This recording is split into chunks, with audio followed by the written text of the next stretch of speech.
को हम लोग कहते हैं पेड्स।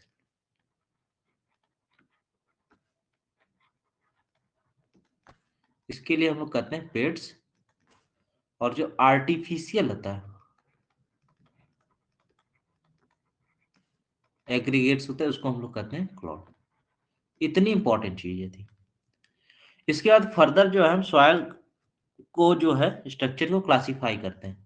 तो हमने अभी पढ़ा था सॉइल टेक्सचर जो है साइज के बारे में बताता है, सॉइल स्ट्रक्चर जो है शेप के बारे में बताता है। शेप अरेंजमेंट की जब बात करते हैं तो शेप के से रिलेटेड होता है। तो जो क्लासिफिकेशन है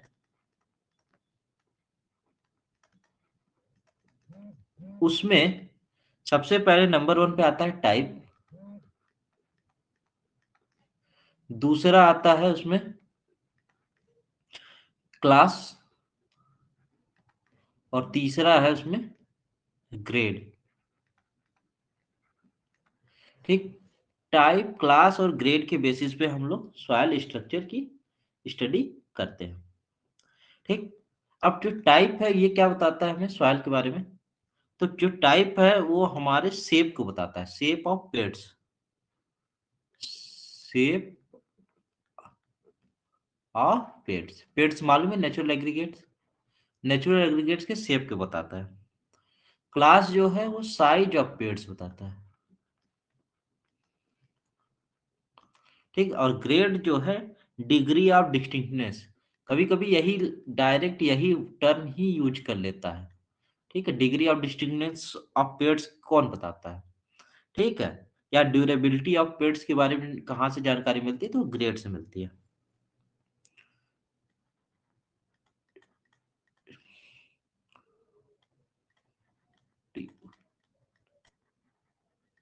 ऑफ पेड्स।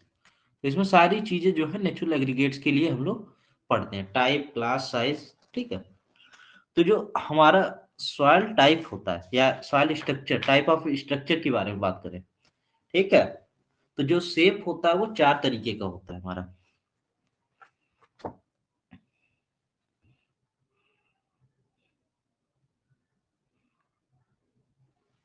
ठीक है।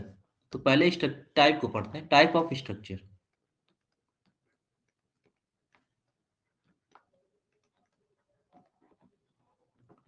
स्ट्रक्चर के बारे में बात करें तो ये पहला होता है प्लेटी। ठीक। दूसरा है हमारा प्रिज्म लाइक।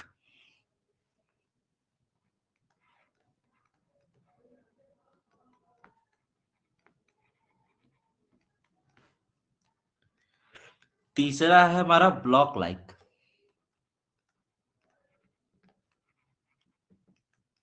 और चौथा है हमारा स्फेरेडल।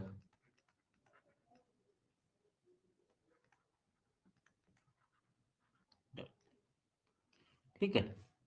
प्लेटी, प्रिज्म, ब्लॉक, स्फेरेडल। ठीक। अब प्लेटी में आ रहा है प्लेट जैसा होगा ये कुछ। ठीक। इसमें हमारा जो है अरेंजमेंट है, हॉरिजॉन्टल अरेंजमेंट ज्यादा होगा, वर्टिकल अरेंजमेंट कम होगा। मीन्स इस तरीके से दिखेगा, यानी इस तरीके से दिखेगा कि ये वाला इस तरीके का अरेंजमेंट इसको हॉरिजॉन्टल कहते हैं, और इस तरीके के अरेंजमेंट को वर्टिकल कहते हैं। तो प्लेटी में हमारा मोर हॉरिजॉन्टल होगा, हॉरिजॉन्टल अरेंजमेंट ज्यादा होगा, और वेरी लो मतलब थिन वर्टिकल होगा। थिन वर्टिकल अरेंजमेंट मतलब जो पार्टिकल है वो हॉरिजॉन्टली अरेंज होंगे, वर्टिकली अरेंज नहीं होंगे। और ये ज्यादातर जो है हमारे सरफेस सॉइल पे पाए जाते हैं। जो हमारे सॉइल के सरफेस होता है ना, इस तरीके के स्ट्रक्चर जो होते हैं हमारे सरफेस सॉइल पे पाए जाते हैं। ठीक है। और कभी कभी पैरेंट मटेरियल पे जाते हैं, एक बहुत महीन सी मतलब जिसको हम लोग कहते हैं एक प्लेट जैसा, या एक थीन प्लास्टिक लेयर जैसा है ये, जो है हमारे पूरे जगह डिपॉजिट कर जाता है, जैसे क्ले सॉइल है। ठीक है, एक महीन सी एक परत जमा लेता है। ठीक। तो ये हो गया हमारा प्लेटी, मतलब हॉरिजॉन्टली ज्यादा इसमें अरेंजमेंट होती है, वर्टिकली कम होती है। अब जबकि प्रिज्मेटिक में क्या होता है, इसका जस्ट उल्टा है। प्रिज्मेटिक में हमारा इसका उल्टा है, इसमें जो अरेंजमेंट होगा ये इस तरीके से होगा। प्रिज्मेटिक में ये इस तरीके से होगा या इस तरीके से होगा, ठीक। मतलब ये जो वर्टिकल अरेंजमेंट है और ये हॉरिजॉन्टल अरेंजमेंट है। देख के समझ में आ जा रहा है कि यहाँ पे मोर वर्टिकल अरेंजमेंट होगा, मतलब पार्टिकल जो है वर्टिकल रहना ज्यादा पसंद कर, more vertical arrangement than horizontal, horizontal. इसको हम लोग प्रिज्मेटिक कहते हैं, ठीक। ये पिलर जैसा होता है, मतलब प्रिज्म लाइक मींस पिलर जैसा होता है, लाइक पिलर। अब क्या है, इसमें भी खेल है। ऊपर का जो ओरिजिन है, अगर ये लेबल है, अगर ये ऊपर का जो सरफेस है वो लेबल है, अगर ये लेवल सरफेस है, तब तो इसको कहेंगे प्रिज्मेटिक, प्रिज्मेटिक। और अगर ऊपर का सरफेस अगर राउंडेड है, ये ऊपर का सरफेस अगर राउंडेड है, तो इसको हम कहेंगे कोलुमनार। ये हमारा प्रिज्मेटिक हो गया, प्लेटी एंड प्रिज्मेटिक। अब ब्लॉक जैसा क्या होता है, ब्लॉक बेसिकली हमारा एक 3 डायमेंशनल स्ट्रक्चर होता है, समझा, कि इसमें ब्लॉकी स्ट्रक्चर होता है, ठीक। इसमें जैसे क्यूब है, क्यूबाइड है, तो ये हमारा 3 डायमेंशनल स्ट्रक्चर होता है, जैसे इस तरीके से ब्लॉकी स्ट्रक्चर, ठीक है। तो क्यूब जैसा स्ट्रक्चर होता है, और ये ज्यादातर पाए जाते हैं, ठीक है। ये ज्यादातर जो स्ट्रक्चर होता है ये बी होराइजन में पाए जाते हैं, जो हमारा A horizon, B horizon, C horizon में लोग पढ़ा था। तो ब्लॉकी स्ट्रक्चर जो है हमको ज्यादातर बी होराइजन में देखने को मिलते हैं, ठीक है। और इसके पास लेंथ, ब्रेथ और अपना हाइट दोनों होता है, ठीक। मतलब ये 3 डायमेंशनल इस अरेंजमेंट होता है, अरेंजमेंट हालांकि ये भी 3 डायमेंशनल होता है, ये भी होता है, ठीक। लेकिन यहाँ पे एक थोड़ा सा क्यूब जैसा दिखने को मिलता है, जैसे 6 फेसेस लाइक क्यूब, ठीक है। तो ये हमारा ब्लॉक हो गया। और यहाँ पे एंगुलर और नॉन एंगुलर होता है, उसमें कभी आज तक क्वेश्चन मैंने नहीं देखा है, तो उसमें जाएंगे भी नहीं, ठीक है। लेकिन ये ब्लॉकी टाइप जो होता है वो बी होराइजन में पाया जाता है। और स्फेराइडल मतलब क्या है, इंडिविजुअल पार्टिकल, जैसे हमारा सैंड, सिल्ट और क्ले है, वो एक स्फेरिकल ग्रेन में पाए जाते हैं, मतलब स्फेरिकल मतलब स्फेराइड मीन्स स्फीयर, स्फीयर मीन्स इस तरीके का। ये सर्कल है, लेकिन जैसे अपनी पृथ्वी क्या है, वो स्फीयर है, ठीक है, मतलब एक 3D स्ट्रक्चर है। और जो कि ये सर्कल जो है 2D स्ट्रक्चर है। तो यहाँ पे जो सॉइल पार्टिकल का अरेंजमेंट हो जाता है एक स्फेरिकल में हो जाता है, तो इसको हम लोग कहते हैं ग्रेनुलर, और क्रम्ब भी 2 तरीके का होता है, ठीक है। अरेंजमेंट जो है पार्टिकल का इस तरीके से हो सकता है, और वो एक स्फीयर बनाता है वो, ठीक। इस तरीके का अरेंजमेंट है, ठीक है। और एक होता है, ये भी स्फीयर है। अंतर क्या है दोनों में, एक ग्रेनुलर कहलाता है, एक स्प्रम क्रम्ब, एक होता है क्रम्ब। एक ग्रेनुलर सॉइल हो गया, एक क्रम्ब सॉइल हो गया। और ज्यादातर जो होते हैं ये हमारा पाया जाता है ए होराइजन में, ये जो है ए होराइजन में पाया जाता है। जो टॉप होराइजन होता है उसमें स्फेराइडल हमारे पाए जाते हैं, ठीक है। अब जो नॉन पोरस होते हैं, इस ग्रेनुलर जो है नॉन पोरस, अभी हम पढ़ेंगे पोरोसिटी के बारे में। नॉन पोरस होते हैं, इसमें इसमें जगह नहीं होता, पोर्स नहीं पाए जाते हैं। तो नॉन पोरस स्ट्रक्चर को हम लोग कहते हैं ग्रेनुलर, और क्रम्ब जो होता है ये पोरस स्ट्रक्चर होता है, ठीक है। तो ये सब हमारे सॉइल टेक्सचर के बारे में था, ठीक है। तो क्रम्ब भी हो गया, और हमारा स्फेराइड ग्रेनुलर भी हो गया। तो ये सारे टाइप ऑफ स्ट्रक्चर हैं जो कि सॉइल में हमको देखने को मिलते हैं। ठीक है, तो ये इसमें सबसे अच्छा जो है क्रम्बी सॉइल होती है, तो काफी अच्छी मानी जाती है। ठीक है कि क्रम्बी सॉइल जो है एग्रीकल्चर के लिए काफी अच्छी मानी जाती है, क्योंकि इसमें पोरोसिटी पाई जाती है, अच्छा इसमें ग्रोथ, रूट ग्रोथ देखने को मिलता है। अब बात करते हैं क्लास ऑफ स्ट्रक्चर। अभी टाइप पढ़ा था, अभी अब पढ़ते हैं क्लास ऑफ स्ट्रक्चर।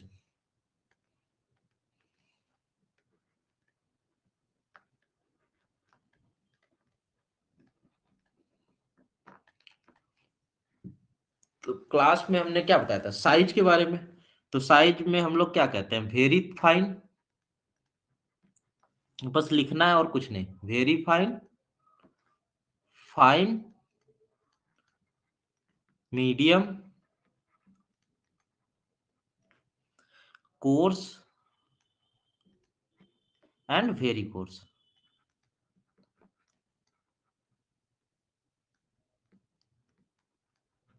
ये 5 तरह के सॉइल स्ट्रक्चर के क्लासेस होते हैं,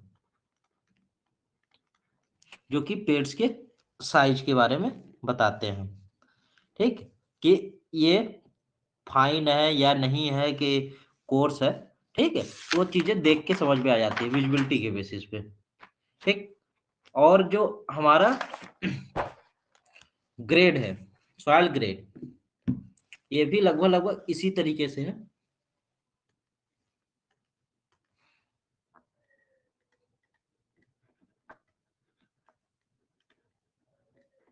ग्रेड ऑफ स्ट्रक्चर, इसमें सबसे पहला आएगा स्ट्रक्चरलेस,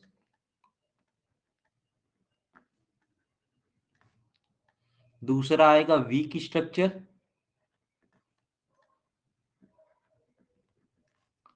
तीसरा आएगा मॉडरेट स्ट्रक्चर,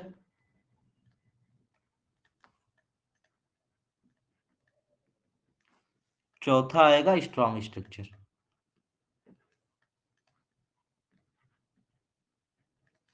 ठीक है, ये हमारे कुछ स्ट्रक्चर के बेसिस पे होता है। इसमें हम क्या करते हैं कि सॉइल पार्टिकल को लिया और हाथ से काफी तेजी से उसको मुट्ठी बना के रख दिया। तो अगर जिस तरीके से हमने मुट्ठी बनाई और वो अगर टूट गया, कोई स्ट्रक्चर फॉर्म नहीं करता है, तो उसको स्ट्रक्चरलेस कहते हैं।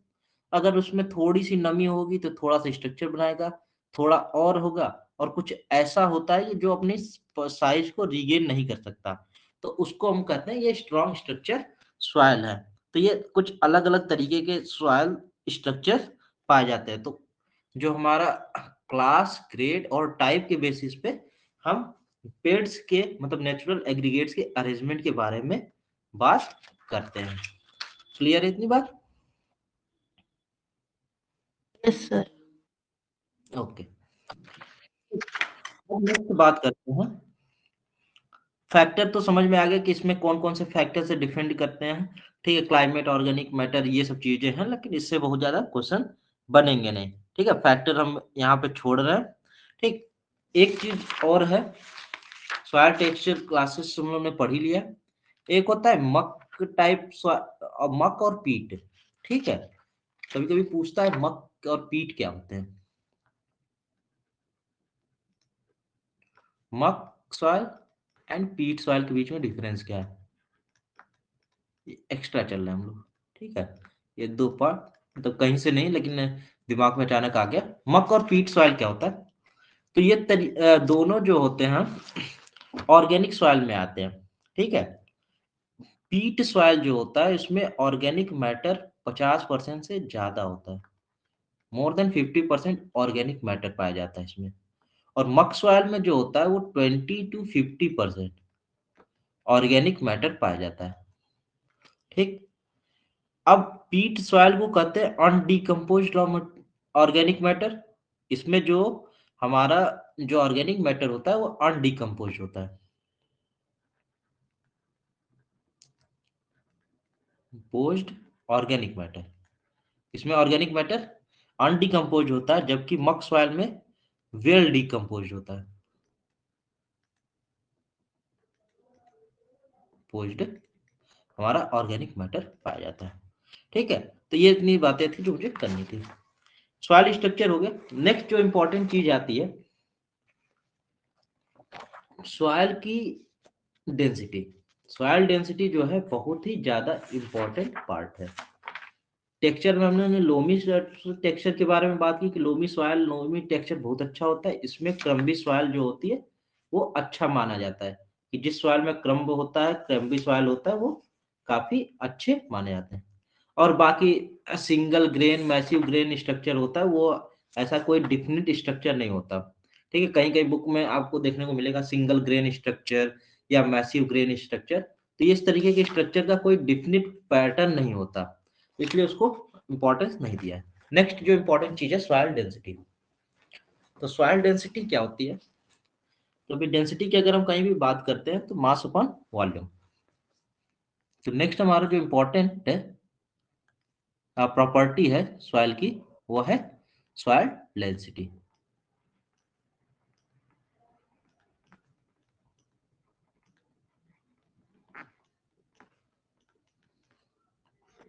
ठीक, अब सॉइल डेंसिटी के बारे में बात करें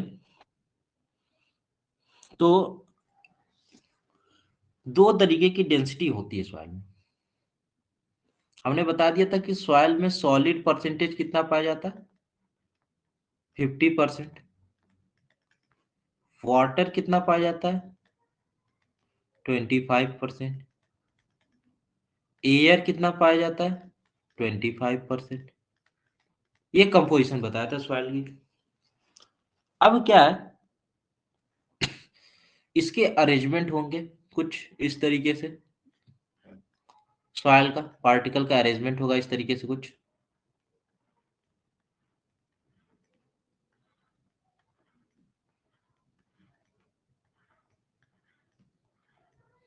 ठीक है, ये जो इंटर पार्टिकल स्पेस होती है इसी को पोर स्पेस कहते हैं हम लोग। पोर स्पेस, जहां पे एयर हो, वाटर हो, सब कुछ भी हो सकता है। और ये जो है हमारा इस soil particle, solid soil particle है। तो एक हमारा होता है बल्क डेंसिटी। बल्क डेंसिटी हमारा क्या कहता है कि बल्क डेंसिटी हमारी क्या कहती है,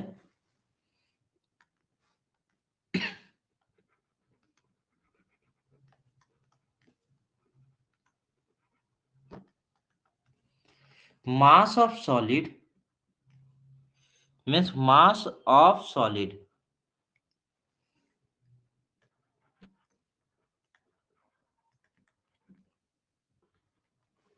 upon total volume of soil. Total volume of soil means इसमें जो है हमारा पोर स्पेस भी आ जाता है, including pore space. Pore space, इसके कहने का मतलब है कि mass of solid upon volume of solid plus volume of water plus volume of gas. इस तरीके के डेंसिटी को हम कहते हैं bulk density, BD, bulk density. तो इसलिए इस डेंसिटी को कोई भी इसको ट्रू डेंसिटी नहीं कहता। कोई कुछ कुछ लोग इसको एपरेंट डेंसिटी का नाम देते हैं। बल्क डेंसिटी को हम एपरेंट डेंसिटी भी कहते हैं, रेंट डेंसिटी। ये ट्रू डेंसिटी नहीं है, क्योंकि इसमें पोर स्पेस को भी हम लोग ने इंक्लूड किया है। जबकि हमारा जो है पार्टिकल डेंसिटी है, पार्टिकल डेंसिटी कैसे डिफाइन होती है हमारी? Particle density mass of soil solid upon volume of solid,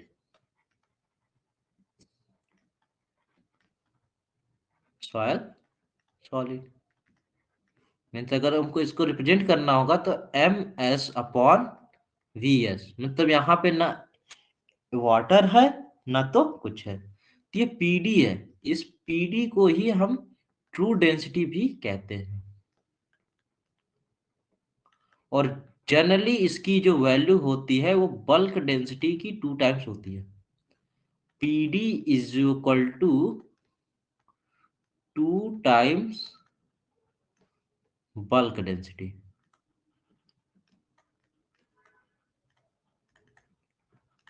ये बहुत इंपॉर्टेंट चीज है।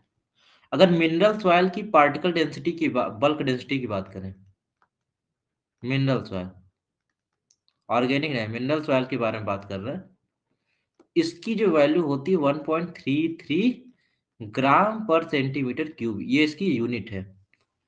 तो अब इसी हिसाब से पार्टिकल डेंसिटी क्या हो जाएगी ऑफ मिनरल सॉइल, ये हमारा हो जाएगा 2.65 ग्राम पर सेंटीमीटर क्यूब। कहीं कहीं बुक में 266 भी लिख देता है तो कोई भी चल जाएगा, ठीक है। जो एक्चुअल वैल्यू है वो 2.65 है। तो ये हमारे लिए बहुत ज्यादा जरूरी है सॉइल की डेंसिटी, ठीक। कि पार्टिकल डेंसिटी में हम केवल वेट ऑफ या वॉल्यूम ऑफ सॉइल सॉलिड लेते हैं, जबकि आप बल्क डेंसिटी में वॉल्यूम सबकी लेते हैं, ठीक। बल्क डेंसिटी जो है हमारा, अगर किसी सॉइल में ऑर्गेनिक मैटर हम डालते हैं तो उसकी बल्क डेंसिटी कम हो जाती है।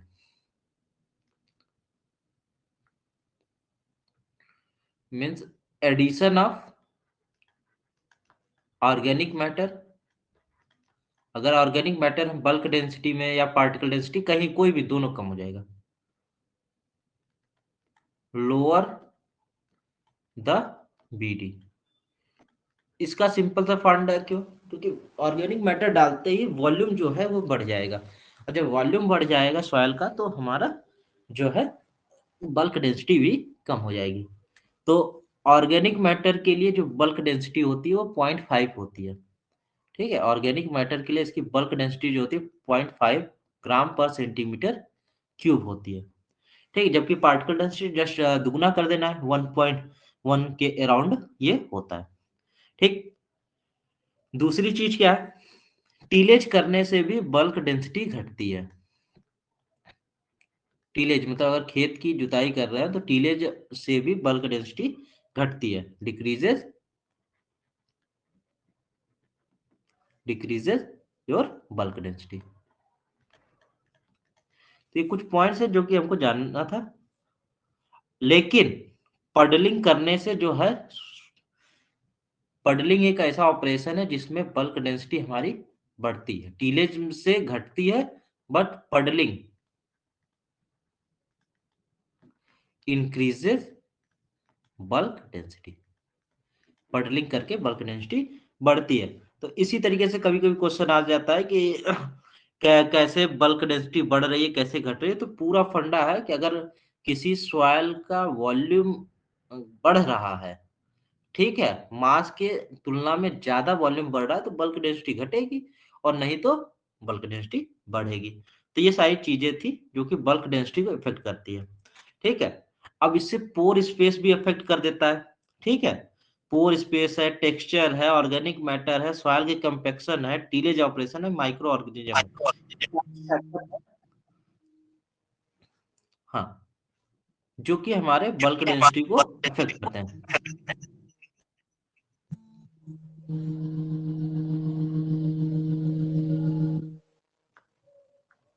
तो ये पूछ रहे थे पडलिंग से कैसे इंक्रीज हो गया। पडलिंग करने से क्या होता है कि सब सॉइल जो म्यूट करना एक बार,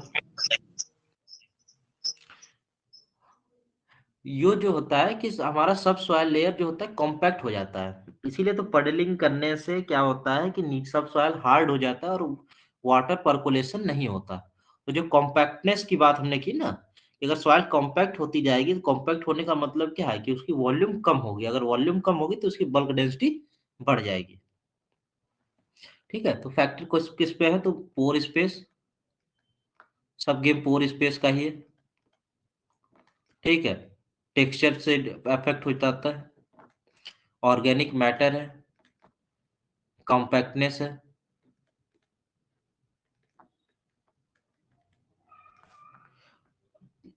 टीलेज ऑपरेशन है,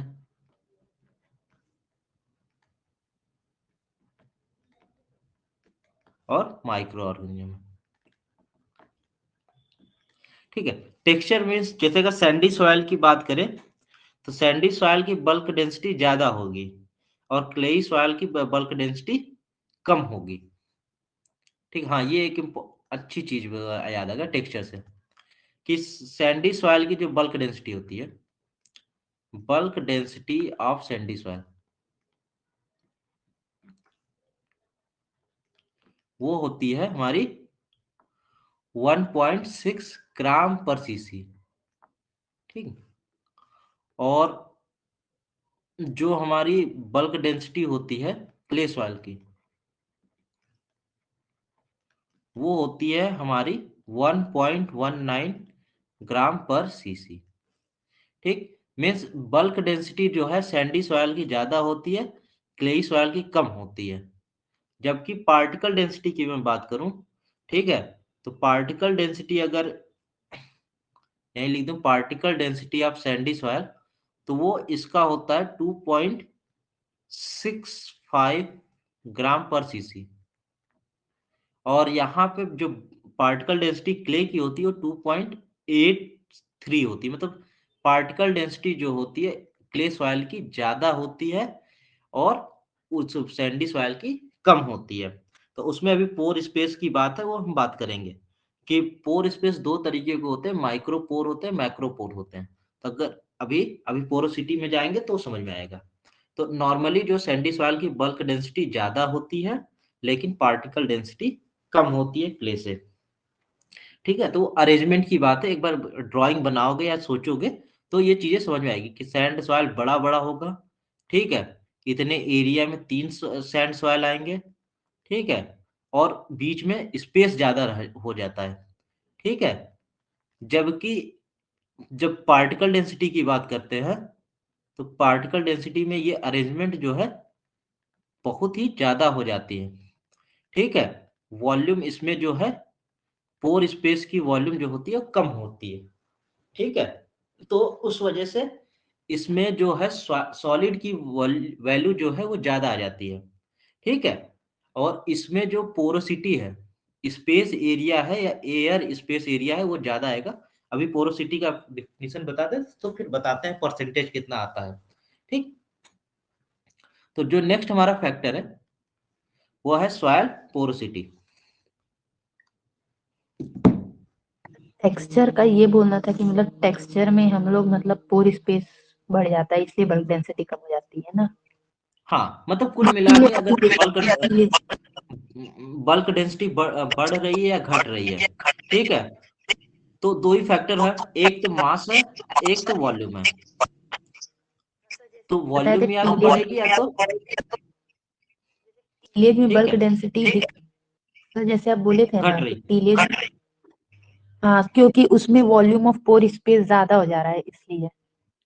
हाँ, स्पेस हो जाएगा, मतलब जो कॉम्पैक्टनेस है, जो मिट्टी है आपस में चिपके हुए हैं वो हट जा रहे हैं। ठीक है, तो पार्टिकल के बीच में पोर स्पेस बढ़ जा रहा है, इस वजह से वहां पे डेंसिटी बल्क कम डेंसिटी घट जा रही है। ठीक, चलो ओके, अब बात करते हैं पोरोसिटी।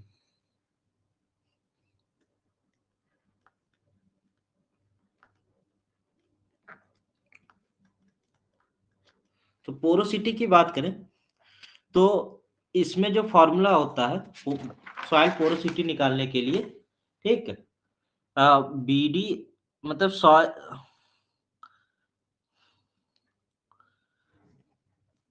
पोर स्पेस मतलब सॉलिड स्पेस होता है। एक सॉलिड स्पेस अगर बात करें तो सॉलिड स्पेस होता है हमारा वैल्यू इसकी, ठीक है, P B D upon P D, ये हमारा सॉलिड स्पेस है। अब इसको 1 माइनस कर देते हैं सॉलिड स्पेस, मतलब B D bulk density upon particle density into 100। ये हमारा फॉर्मूला होता है पोरोसिटी के लिए कि 100 में से हम सॉइल स्पेस को घटा दें तो हमारा ये निकल के आ जाता है पोरोसिटी। ठीक है, तो पोरोसिटी जो है वो फॉर्मूला क्या है, B D upon P D into 100। अब बात करते हैं कि सॉइल टेक्सचर में पोर पर स्पेस परसेंटेज कितने होते हैं। यानी कितने पोर पाए जाते हैं।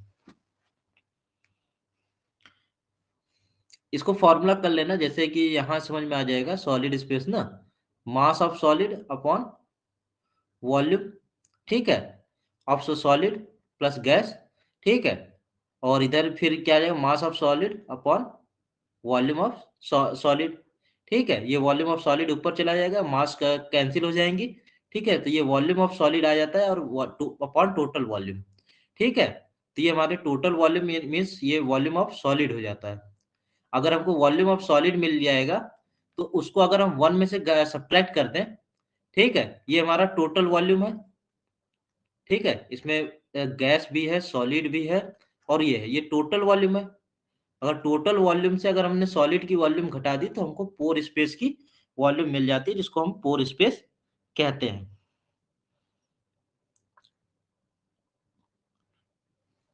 सो अब जो है बात करते हैं कि अलग अलग सैंडी सॉइल और उसमें परसेंटेज क्या है, लिख ले, फिर एक्सप्लेन करते हैं कि क्या चीजें होती है फिनोमिना, ठीक है।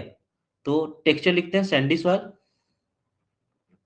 ये चीज कभी कभी मैं भी पढ़ता था तो मुझे कंफ्यूज करती थी, ठीक है।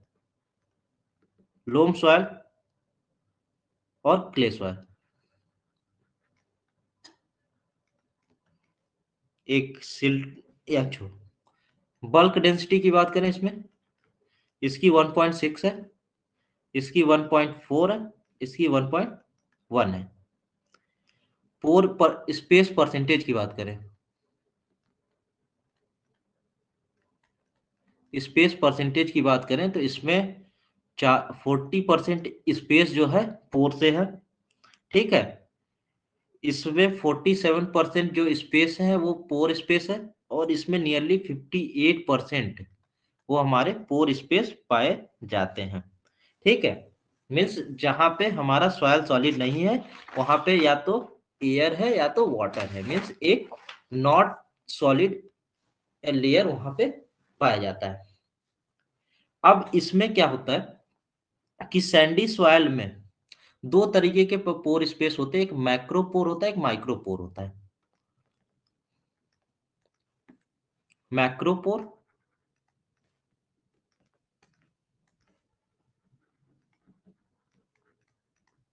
नाम से मालूम चला जो कि जिसकी साइज 0.05 mm से ज्यादा हो। ऐसे पोर स्पेस जिसकी साइज 0.05 mm से ज्यादा उसको मैक्रोपोर कहते हैं, और माइक्रोपोर जिसकी साइज 0.05 mm से लेस हो, ऐसे पोर स्पेस को हम लोग कहते हैं माइक्रोपोर। अब बात करते हैं सैंडी सॉइल के बारे में, देखते हैं थोड़ा सा। सैंडी सॉइल इस तरीके का होगा, बड़ा बड़ा साइज की पार्टिकल बड़े बड़े होंगे इसके, क्योंकि सैंड सॉइल के पार्टिकल ही बड़े हैं तो इसके बीच का जो स्पेस बनेगा,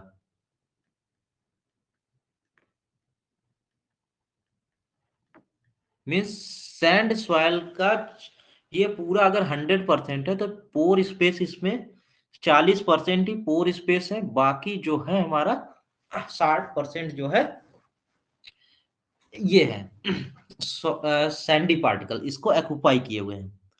तो सैंडी सॉइल में जो होता है हमारा मैक्रोपोर की संख्या या मैक्रोपोर इस सैंडी सॉइल में ज्यादा पाए जाते हैं और माइक्रोपोर कम पाए जाते हैं। मीन्स ये जो पार्ट पोर की साइज है ये ज्यादातर 0.05 mm से ज्यादा पाए जाते हैं। तो मैक्रोपोर सैंडी सॉइल में मोर मैक्रोपोर, इसमें मैक्रोपोर्स ज्यादा पाए जाते हैं और इसमें लेस तक कंपैरिजन कर रहे हैं, माइक्रोपोर्स कम पाए जाते हैं। छोटे पोर हिस्से कम पाए जाते हैं, बड़े पोर स्पेस ज्यादा पाए जाते हैं, इसलिए इसकी वाटर होल्डिंग कैपेसिटी भी कम होती है, ठीक। जबकि जो हमारा क्ले पार्टिकल है, अगर हम क्ले पार्टिकल पे आ जाएं तो क्ले पार्टिकल का ये क्ले पार्टिकल है, ठीक है, थोड़ा बड़ा बना लेते हैं, ये क्ले पार्टिकल है। तो क्ले पार्टिकल जो है इसमें जो है हमारा उतने ही वो वेट के बारे में बात करें तो 40 या 42% जो होती है सॉइल सॉलिड होती है, और 58% जो होता है हमारा कंपैरिजन बात करते हैं कि जो स्पेस होती है वो 58% इसकी पोर स्पेस यानी खाली स्पेस हो जाती है। यहाँ पे जो हमारा माइक्रोपोर्स ज्यादा होते हैं, मैक्रोपोर्स कम होते हैं। मोर माइक्रोपोर, ये माइक्रोपोर्स में ही हमारे ज्यादातर वाटर और एयर पाए जाते हैं, इसलिए यहाँ पे कैपिलरी एक्शन ज्यादा होता है, ठीक है, और लेस मैक्रोपोर। तो ओवरऑल अगर पोरोसिटी की बात करें तो पोर स्पेस क्ले पार्टिकल में ज्यादा है, ठीक है, लेकिन बल्क डेंसिटी फिर क्यों ठीक है, इसका पोर स्पेस ज्यादा है, मतलब एयर और ये उसका वॉल्यूम ज्यादा है, ठीक है, वॉल्यूम ज्यादा है, इसलिए इसका क्या है, पार्टिकल डेंसिटी, अरे सॉरी, बल्क डेंसिटी कम है, ठीक है। जबकि सैंडी सॉइल में हमारा क्या है, वेट भी ज्यादा है, सैंड पार्टिकल का वेट भी ज्यादा है, ठीक है, और इसमें जो वॉल्यूम है या पोर स्पेस है वो कम है, पोर स्पेस इसमें नियरली 40% ही है, और इसलिए इसका जो वॉल्यूम है कम है, वॉल्यूम कम होने की वजह से बल्क डेंसिटी इसकी ज्यादा आती है। ये क्लियर हो गई मेरी बात? नहीं सर, ये नहीं समझ में आया। जैसे पार्टिकल डेंसिटी में तो सिर्फ सॉलिड का वॉल्यूम लेते हैं ना, पोर का तो नहीं लेते हैं ना। हाँ, अभी बल्क डेंसिटी लिखा है ना यहाँ पे हमने, बल्क डेंसिटी के बारे में बात कर रहा हूँ मैं,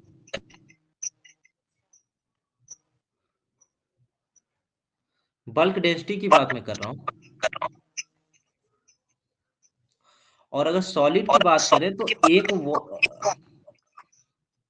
म्यूट करना थोड़ा, जब पार्टिकल डेंसिटी के बारे में बात करें, ठीक है, तो पार्टिकल डेंसिटी का बात है कि एक एक कंटेनर जिसकी वॉल्यूम 1 सेंटीमीटर क्यूब है, ठीक है, 1 सेंटीमीटर क्यूब कंटेनर में अगर हम सैंड भरते हैं और क्ले भरते हैं, तो सबसे ज्यादा कौन सा पार्टिकल आएगा, क्ले पार्टिकल इसमें ज्यादा आएंगे, ठीक है, ज्यादा आएंगे, मतलब ज्यादा मास ऑफ क्ले पार्टिकल का मास ज्यादा होगा, क्योंकि ये ज्यादा कॉम्पैक्ट होते हैं।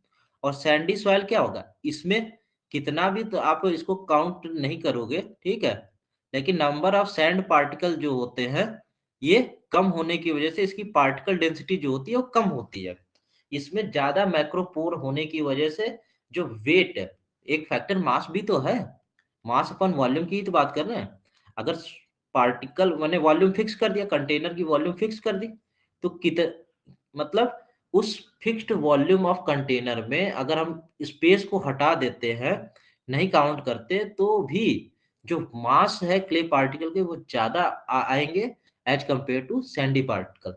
तो यहाँ पे अभी पोर स्पेस और बल्क डेंसिटी का ही रिलेशन मैं बता रहा हूँ, पार्टिकल डेंसिटी में यही चीज जो मुझे कंफ्यूज करती थी यही होती थी कि वहां पे वॉल्यूम अगर आप फिक्स करते हो तो क्ले पार्टिकल के ज्यादा क्वांटिटी ऑफ क्ले पार्टिकल उसके अंदर आ जाएंगे, जिसकी वजह से उसकी पार्टिकल डेंसिटी बढ़ जाएगी, और बल्क डेंसिटी मतलब कम हो जाएगी अगर हम बात करते हैं पोर स्पेस के रिलेशन में बात करते हैं, ठीक है। अगर पोर स्पेस अगर इसमें काउंट कर लेंगे तो पोर स्पेस परसेंटेज जो है, ठीक है, 100% में 60 नियरली 60% जो है हमारा पोर स्पेस है, इस वजह से उसकी बल्क डेंसिटी कम हो जा रही है।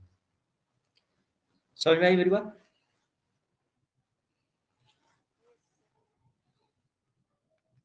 और स्पेस का मतलब होता है space occupied by air and water. हाँ, space occupy by air and water solid में जो सॉलिड मीन्स, पार्टिकल। हाँ बाकी सॉलिड पार्टिकल को हटा दें। तो नॉर्मल कंडीशन में जो माइक्रो और मैक्रो पोर्स का रेशियो होता है वो 1:1 होता है, कि मतलब 50-50% होना चाहिए आइडियल कंडीशन में, ठीक है, ये चीजें होती है। और पोरोसिटी का रेंज पूछता है कि अगर क्रॉपिंग या सॉइल में जनरली क्रॉप पोरोसिटी का रेंज कितना होता है, ठीक है, तो रेंज ऑफ पोरोसिटी ये हमारा 30-60% वेरी करता है सॉइल के टेक्सचर के बेसिस पे। तो ये सब हमारे पोरोसिटी से रिलेटेड चीजें थी।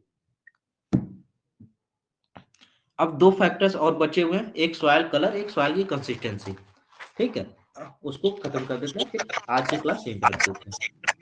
पार्टिकल डेंसिटी वाला एक बार फिर से बता दीजिए, जो फिक्स्ड वॉल्यूम था। अच्छा, मैं इसको कर लूँ फिर मैं बताता हूँ उसको, ठीक। ठीक है, ओके।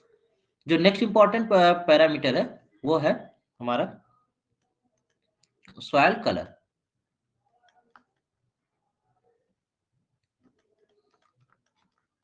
ठीक है। सॉइल कलर के बारे में बात करें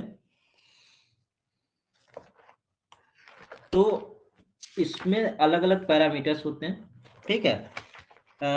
एक होता है ह्यू, वैल्यू और क्रोमा। डिटरमाइन करते हैं हम लोग सॉइल कलर कैसे डिटरमाइन करते हैं, मॉन्सल कलर चार्ट से।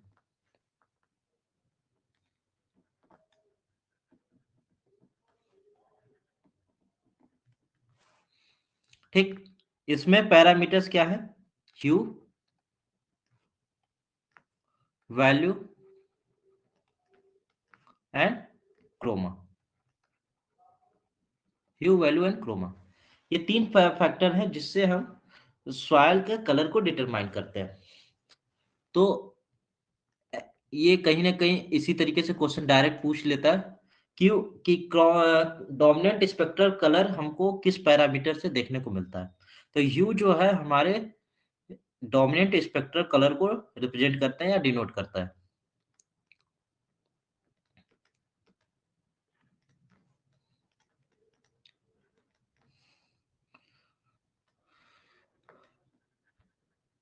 कलर को रिप्रेजेंट करता है। वैल्यू जो है ये रिप्रेजेंट करता है darkness and lightness of colour, lightness and darkness of colour.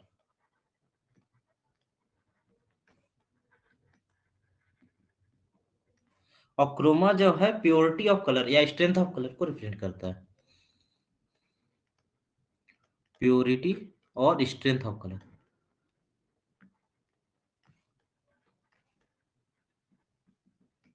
ठीक, इसके बारे में बात करता है, ठीक है।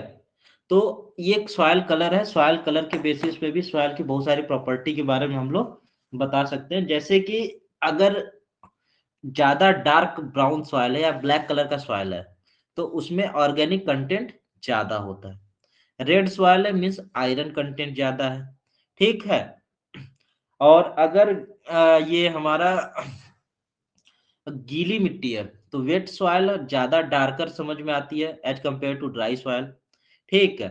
जहां पे मैंगनीज ऑक्साइड होता है वहां काला दिखता है, ठीक है। या टाइटेनियम ऑक्साइड अभी हम लोग पढ़ेंगे, black soil, red soil, alluvial soil, तो ये किसकी वजह से ब्लैक दिख रहा है, ठीक है। तो जहां पे व्हाइट या लाइट कलर सॉइल दिख रहा है वहां पे या तो लाइम पाया जाएगा या सिलिका पाया जाएगा, ठीक है। मतलब कुल मिला के सॉइल के कलर को देखकर भी हम फर्स्ट अपीयरेंस में उसकी क्वालिटी के बारे में प्रिडिक्ट कर सकते हैं। जैसे कि कुछ एग्जांपल लिख लेते हैं, जैसे कि अगर डार्क दिखता है, अगर सॉइल थोड़ा डार्क कलर का दिख रहा है, अपीयरेंस दिखा रहा है, तो हाई ऑर्गेनिक मैटर होने के चांसेस होते हैं, हाई ऑर्गेनिक मैटर, ठीक। अब ब्लूइश कलर का है, ब्लूइश कलर, ब्लूइश कलर का मतलब ये हमारा वाटर लॉक्ड सॉइल एरिया है, यहाँ पे पानी जमा हुआ था, वाटर लॉक्ड सॉइल है, ठीक है। Red colour ferric iron oxide हो सकता है, आयरन ऑक्साइड, ठीक है। और कहीं कहीं ग्रे और ग्रीनिश भी दिखता है, ग्रीनिश, ये भी रिड्यूस्ड आयरन ऑक्साइड होता है, ठीक है, फेरस ऑक्साइड होता है। ये फेरिक है ना, आयरन के भी दो फॉर्म है, Fe3 Fe2, ठीक है। तो ये Fe3 प्लस की बात करें इसको फेरिक कहते हैं, और ये Fe2 प्लस ये फेरस होता है, फेरस ऑक्साइड। फेरस ऑक्साइड जो है वो हमारा थोड़ा ग्रीन कलर का होता है। तो ये कुछ सॉइल कलर से रिलेटेड बातें हैं जो कि हम कर रहे हैं, ठीक है। तो ये सॉइल के कलर के बारे में बातें की, ठीक है। इसके बाद हम बात करते हैं कि सॉइल की ब्लैक कंसिस्टेंसी जो एक ब्लैक सॉइल में मैंगनीज ज्यादा होता है।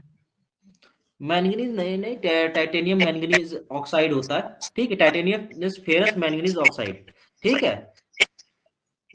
उसको हम ये ब्लैक सब सॉइल लिख के ऊपर लीजिए। पढ़ाएंगे तब बताएंगे, हाँ, उस टाइम बताएंगे, ठीक है। अभी तो मैंने ये एक जनरल आइडिया बताया, ठीक है। हम्म, ये है कि पोर स्पेस में एक चीज ये दिख रहा है, कहीं कहीं बुक में इसको 0.6 भी लिखता है, ठीक है। तो कंफ्यूज ना हो ना, 0.5 पे याद रखना, वो बहुत ठीक है। मुझे दिक्कत करता था 0.6, तो उस तरीके से लिख रहे हैं 0.5 या 0.05 mm से ज्यादा रहेगा तो दिक्कत, ये हमारा मैक्रोपोर है, और अगर कम है तो माइक्रोपोर, ठीक। अब उसके बाद लास्ट प्रॉपर्टी जो है आज की, ये सॉइल कंसिस्टेंसी।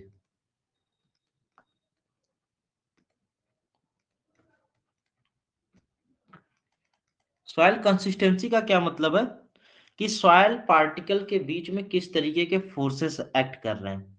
ठीक है, जैसे हम लोग जानते हैं कि दो तरीके के फोर्स होते हैं, एक कोहेसिव फोर्स होता है, एक एडहेसिव फोर्स होता है। कोहेसिव फोर्स और एक एडहेसिव फोर्स। कोहेसिव फोर्स वो फोर्स जो कि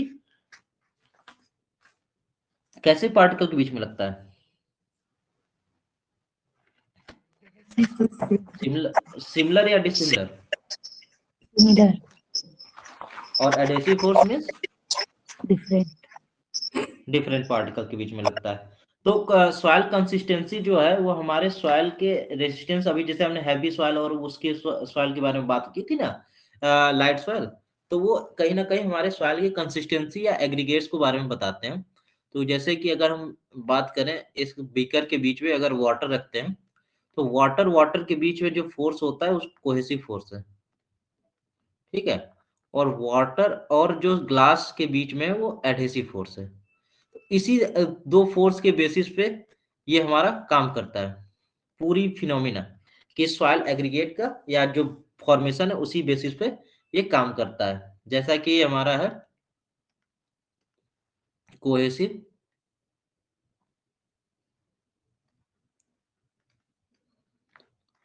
और ये एडहेसिव। ठीक है, कोहेसिव और एडहेसिव फोर्स के बेसिस पे ये हमारा काम करता है। ठीक है। तो कंसिस्टेंसी की बात करें तो ये अलग अलग हो सकता है, हार्ड कंसिस्टेंसी, फ्राइबल कंसिस्टेंसी और प्लास्टिक और स्टिकी। ये चार तरीके के होते हैं। ये सब उसी तरीके से है जिस तरीके से हैवी और लाइट सॉइल मैंने बताया था। ठीक है। एक हार्ड, ठीक, हार्ड मतलब जो ड्राई होता है, पूरी तरीके से ड्राई। ठीक, इसमें कोई कंसिस्टेंसी होती नहीं। फ्राइबल मीन्स जैसे हम बालू को उठाते हैं और हाथ से ऐसे रखते हैं, फ्राइबल सॉइल या फ्राइबल कंसिस्टेंसी मीन्स इसमें जो सॉइल का जो मॉइस्चर कंटेंट है ऑप्टिमम होता है। फ्राइबल कंसिस्टेंसी में ऑप्टिमम मॉइस्चर होता है, ना बहुत ज्यादा ना बहुत कम। ठीक है, ऑप्टिमम मॉइस्चर कंटेंट, मॉइस्चर। तीसरा क्या है, प्लास्टिक कंसिस्टेंसी।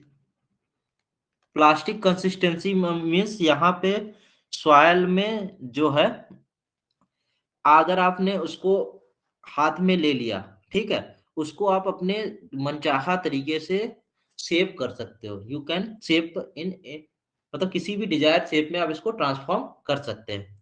ठीक है,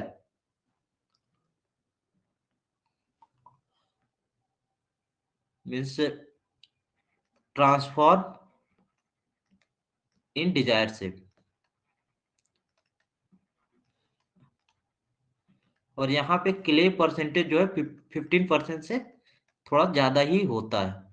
ठीक है, मतलब ऐसे सॉइल जहाँ पे क्ले परसेंटेज 50%, 15% से ज्यादा होता है, वो प्लास्टिक बिहेवियर शो करते हैं। और जो लास्ट है वो है स्टिकी कंसिस्टेंसी। ठीक है, स्टिकी कंसिस्टेंसी। स्टिकी कंसिस्टेंसी जो आती है कि ऐसा सॉइल जो कि बहुत तेजी से एक दूसरे से, मतलब इंटैक्ट हो बहुत तेजी से, मतलब जैसे कि कोई ग्रीस या कोई चीज ऐसे होती है ना, या फेविक्विक जैसे हो जाता है, तो ऐसे तो स्टिकी होते हैं। यहाँ पे मॉइस्चर कंटेंट बहुत हाई होता है, हाई मॉइस्चर कंटेंट होता है यहाँ पे। तो किसी भी, ज्यादातर हमारे एग्रीकल्चर के लिए सबसे अच्छी सॉइल मानी जाती है friable turf, best for agriculture, high water content, best for agriculture purpose, agriculture purpose, ये हमारे एग्रीकल्चर पर्पज के लिए बेस्ट मानी जाती है।